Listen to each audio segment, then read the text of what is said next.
from WTVO 17 and your home team. Eyewitness News at 5 starts now. Couldn't tell him no for nothing. His smile just made you give him the world. A family in mourning reflects on the loss of their young son. They say the void he leaves behind can never be filled as they move forward with broken hearts. You are vaccinated, but should you still mask up? It's a question we're still asking 16 months into the pandemic. The new guidance that could add to the confusion. Plus, where can you find rides, an escape room, and an axe-throwing station? Find all that and more in Freeport for the next few days. Good evening, I'm Mimi Murphy. Today marks the beginning of the Stevenson County Fair. That's where we find Eric Wilson and Candace King tonight. Guys, how's it going out there? Oh, Mimi, it's good to be back at the Stevenson County Fair. It is. Right? We missed you last week, so glad that you're out to be here this week. I almost want to say we got the band back together, but we really didn't because we're still missing Mimi. Maybe for one of these fairs, we'll all be out here. We've still got Winnebago and Boone County Fair. Yep. A couple of the biggies here in town, but this one, crowds are already building. We saw that immediately when we walked in, and we're actually not too far from the ticket booth, so you can see the lines getting longer growing, and longer, which means people are excited to be out here. Probably as excited as we are. Yes. You know what? This really should be renamed the Candace County Fair because we've been here for about a half an hour. That's not Candace a good idea. has not stopped talking to people. People are from across the grounds are shouting, "Hey, Candace! There's Candace!" You're It's the Candace exaggerating. County Fair. You're embarrassing me. I'm not exaggerating at all. That's how everything's been going since we got here. So, in a little bit, if we can pull Candace away from the multitudes here at the Stevenson County Fair, we'll learn a little bit more about the fair. We do know that it runs from tonight through Saturday. Admission is $5 a day, except for Thursday, which is Throwback Thursday, which is really cool. Kids 5 and under are absolutely free. Those are just some of the details. If you want to buy a pass for the whole 5-day stretch, it's $20 for anyone 6 and older. Yeah, and folks, I think they're very eager to get back out since everything was kind of closed down last year. You might see a little bit more in the crowd, and weather may play a role in that too later this week, which I'll highlight later in the newscast. Right now, super comfortable. You can feel a little bit of the humidity, but nice night to be out here. It's not raining. Yep. We'll give you all of that information about the Stevenson County Fair coming up in just a little bit, but first, we'll send it back to you, Mimi. All right, thanks, guys. In other news tonight, the CDC says those who are fully vaccinated should wear masks in areas where COVID continues to spread, including Winnebago, Boone, and Carroll counties. The CDC director says new scientific data shows that even those who are fully vaccinated can carry and transmit the Delta variant called COVID on steroids, which is more transmissible and severe. Illinois Governor J.B. Pritzker says the state will make decisions in accordance with the science. We have followed the CDC science and guidelines since we moved to phase 5. We continue to look at that scientific evidence for how we will operate in the state of Illinois. President Biden also spoke on the topic and says if we have more vaccinations and more mask wearing, we will not have to return to the lockdowns and closures we experienced last year. The president had previously made not having to wear a mask a major selling point in getting vaccinated. Last week, a 4-year-old boy and a 10-year-old girl were hit by a hit-and-run driver. The young boy died. Rockford police arrested Javon Cooper a short time after the crash. He faces charges including leaving the scene of an accident involving injury or death. Today, the family of the Rockford boy is speaking out. Michelle Rave joins us now in the studio. Michelle, they tell you they're heartbroken. I spoke with the family of Darnell Brown Jr. His parents say they never thought this would happen to them. Just before 9 Thursday, Darnell Jr., known to many as DJ, was returning home from a park with several family and friends. DJ and his 10-year-old cousin were hit while crossing the intersection of North Central and School Street. The Brown family tells me it's been a difficult past few days. They tell me they have many unanswered questions and are now in the process of planning DJ's funeral. I can't imagine him not being here. We wake up every morning looking for him, go to sleep every night looking for him. It's not a moment we don't think about him. We just want him to come back. The Brown family has set up a GoFundMe page to help pay for medical and funeral expenses. You can find a link to that on mystateline.com. Coming up at 6, we'll hear more from the Brown family as they share what made DJ such a special boy. Mimi? All right, thanks, Michelle. Amazon expands its footprint in the state line. The company confirms it will open a delivery station on Baxter Road in Rockford. The building is set to open in late 2022 and will create hundreds of new jobs.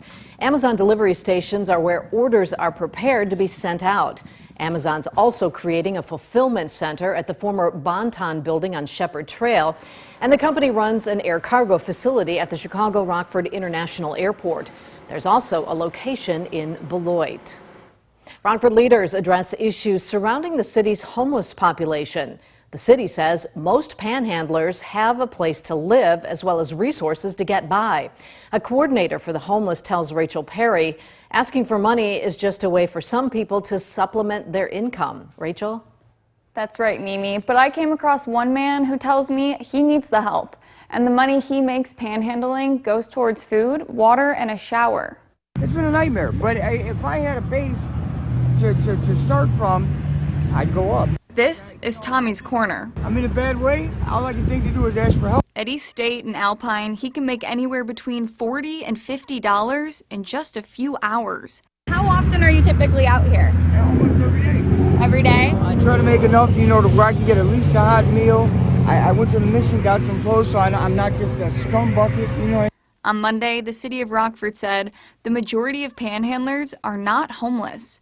A lot of them that we've made contact with at this point have had places to stay. So a lot of them are not necessarily interested in our services. Angie Walker is the homeless program coordinator for the city. She tells me staff check different panhandlers' living arrangements. A couple times a week at least, she does go out. She actually makes contact with the panhandlers when she can find them. Talks to them about, do they have a place to stay? Where are they staying? But Tommy disagrees. Do you ever meet people that claim to be homeless or that are just asking? No, I've not met one person out here that claims to be homeless and not. People are sincere. Every single one that I know here in Rockford is. Every single solitary one. And I've been out here for over a year. Walker and Tommy do agree on why we are seeing an increase of people asking for money on the streets. Earlier this year, the Illinois Supreme Court actually struck down the law that prohibited panhandling. It's legal, so where people were hidden more, now they're not. You know what I mean? And now they see there's an option that they can do. Walker tells me if someone is homeless and in need of help, they can visit the Rockford Human Services office. And Tommy says their department is helping him get a new ID. Mimi? All right, thanks, Rachel. Fair season is in full swing, and this week families in Stevenson County can enjoy food, games, rides, and livestock shows.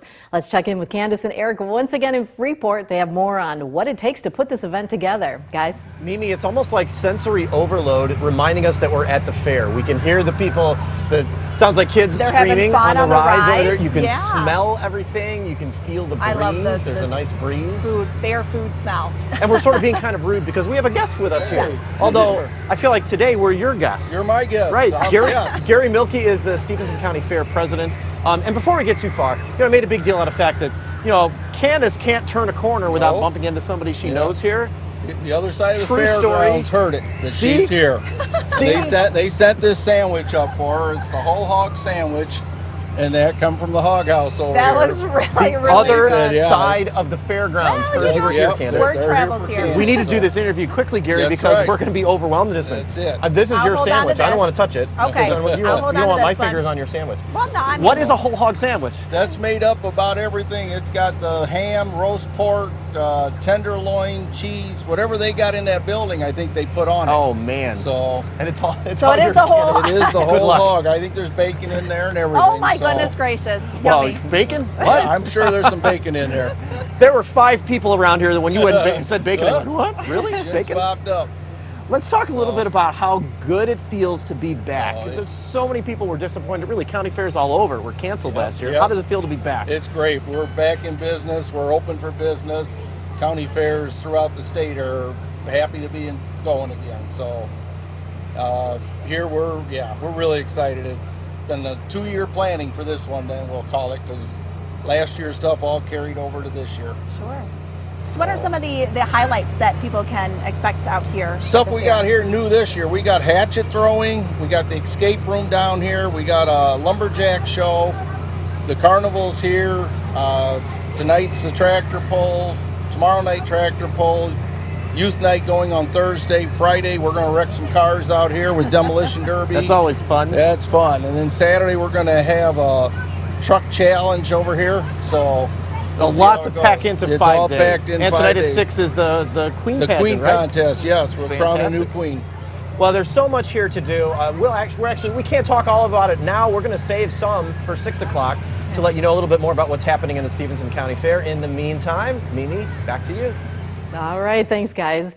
It has been a muggy day across the state line, but the weather hasn't stopped families from showing up for the Stephenson County Fair. Candace is live next with her forecast.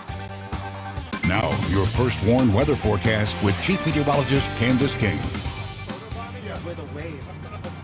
Well, good evening. Welcome back. I'm live here at the Stephenson County Fair. It is a beautiful night. Temperature-wise, our numbers haven't been overly hot because we actually started off with a little bit more cloud cover from some showers and thunderstorms that were up to the north of us earlier this morning. So that's kind of taken the edge a little bit off the heat, but you can still feel a bit more of that humidity, and it will go up during the day tomorrow. We've had a couple of clouds out there this afternoon and still over much of Stephenson County here for us this evening.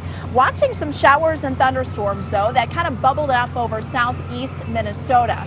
Those storms fizzled out a bit as they moved a little bit further to the southeast here earlier this afternoon. They were running into a little bit of a cap. Now, as we go through this evening, we'll see those showers and thunderstorms kind of stay mostly to the north. That's where our storm risk is set to stay. From southern Wisconsin extending back into southern and southeastern Minnesota. As we go through the next couple of days, you'll be able to see on Futurecast, we've got a few showers and thunderstorms to the north. We're actually pulling in a little bit of moisture here during the overnight, so can't completely rule out maybe an isolated shower or storm as we head through the overnight hours, but that's just that, isolated. And that'll continue as we head into the day tomorrow. Isolated shower or thunderstorm heading into the first half of our Wednesday. But as we head towards Wednesday evening and Wednesday night, we're watching areas to the north. That's because a storm complex developing in likely central Wisconsin will move a little more to the south and southeast. So as we go through Wednesday late evening and overnight, this could form into what's known as a derecho, or a strong cluster of storms that could be moving southward. Just how far south and west it gets here into northern Illinois is still a question, but if we were to see that, it would likely be late tomorrow night after about 10, 11, 12 o'clock. That would provide us with a damaging wind threat into the overnight hours Wednesday and very early Thursday. Cold front then comes through Thursday and will clear us out a bit as we head towards Thursday night. You'll be able to see that storm risk, though, as we head into Wednesday. Highest up to the north, that's where we've got an enhanced risk, but you see stretching into northern and northeastern Illinois, pretty much right along Janesville to Rockford, and then points to the east and to the southeast. Let's take you live outside right now with our Mercy House SkyTrack camera out of the Park Hills Golf Course in Freeport. We've got a little mix of sun and clouds. Temperatures in the low to mid 80s. The heat index up just a bit from where the actual air temperature sits. Let's talk about the heat index, though, for tomorrow, because that could very well climb up into the triple digits for a lot of us tomorrow afternoon, especially if we see some of the cloud cover and thunderstorms during the day hold off. So a heat advisory has been issued for our western areas. This does include Stephenson, Joe Davies, Carroll, and Whiteside counties. For tonight, that temperature down to 71 muggy degrees. Isolated shower thunderstorm tomorrow, keeping that high near 93. Again, isolated thunderstorm during the morning, afternoon, and then watching that severe threat tomorrow late evening and overnight. 7 days, it's still going to be muggy on Thursday, highs in the upper 80s, but we'll see that temperature drop a little bit along with the humidity as we head towards the end of the upcoming week. Mimi? Now, the Napleton Sports Desk with Sports Director Scott Lever. The mystery over Aaron Rodgers for this season in Green Bay is over. By now you know that he did report to the team this morning for the start of training camp. The Packers posted this photo of him on their website and on Twitter. So who wins in this deal, Packers management or Rodgers? I think management's the biggest winner.